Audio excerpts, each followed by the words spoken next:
আর কতবার বলবো আমার থেকে দূরে যাও। আমি চাই না তোমার অবস্থাও আমার মতো হোক। কেমন করে যাব? তুমি কি বোঝো না তোমায় আমি কতটা ভালোবাসি? প্লিজ আমাকে একা ফেলে যেও না। না, আমাকে ছেড়ে দাও, আমাকে ওর সাথে পৌঁছতে দাও প্লিজ।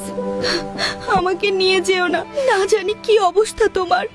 এই খোসাগুলো আমার শরীর থেকে নয়, যেন তোমার থেকে আমাকে ছাড়িয়ে নিচ্ছে। প্রতিটি আঘাত আমাকে তোমার থেকে আরো দূরে সরিয়ে দিচ্ছে। একসাথে থাকলে ভয় পেতাম না, তোমাকে ছেড়ে যাচ্ছি এটাই সবচেয়ে কষ্টের। বিদায় প্রিয়। এই পোড়া গন্ধের মাঝেও আমার ভালোবাসার ঘ্রাণে আমায় খুঁজে নিও। তোমাকে খুব মিস করছি, কিন্তু তোমার শেষটা যে আমার মতো হয়নি।